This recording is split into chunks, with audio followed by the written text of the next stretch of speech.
Aujourd'hui, nous sommes en train de réaliser un TP sur la production d'huile microbienne par fermentation. Donc le but, c'est d'obtenir une huile qui a des propriétés intéressantes pour remplacer les huiles végétales, si vous voulez. Donc des propriétés intéressantes, que ça peut être des propriétés antioxydantes ou autres, dans le but de les introduire par la suite dans des formulations de produits pharmaceutiques ou de produits cosmétiques.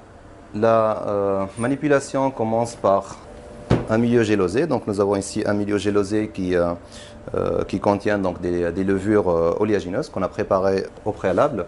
Donc nous avons ici une culture ou bien une incubation qui se fait à 28 degrés. Donc on prend une colonie. Après, on va préparer un stock de cellules mères qu'on va utiliser par la suite petit à petit. Donc à chaque fois qu'on va lancer une fermentation, on va prendre un tube de cellules mères pour lancer une nouvelle culture. Avec le stock de cellules mères, on va démarrer ce qu'on appelle donc une préculture que vous voyez ici. Donc une préculture qui dure plusieurs heures. Donc ici, jusqu'ici, on fait une préculture qui dure jusqu'à 39 ou 40 heures. Ensuite, donc une fois qu'on a atteint une certaine densité optique, une certaine croissance cellulaire, ce qu'on fait, c'est qu'on peut démarrer une fermentation. Un fermenteur de 2 litres qu'on a stérilisé au préalable pour tuer les micro-organismes contaminants. Donc on remplit le fermenteur avec notre milieu de culture et par la suite, on injecte notre préculture, notre suspension de micro-organismes qu'on a préparé au préalable et on laisse donc la culture se produire durant plusieurs jours dans ce cas.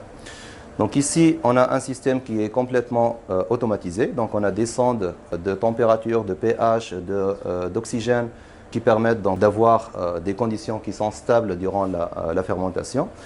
Le pH aussi, il est régulé par l'ajout automatique d'acide ou de base et en cas de formation de mousse dans le milieu, afin d'éviter donc le blocage des filtres et les débordements, on injecte de l'antimousse dans le fermenteur.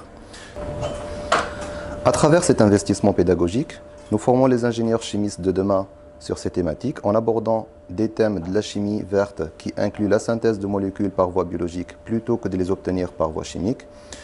On prévoit aussi de réaliser de la catalyse enzymatique ou aussi la valorisation de sous-produits industriels à travers leur transformation biologique en molécules de plus haute valeur ajoutée.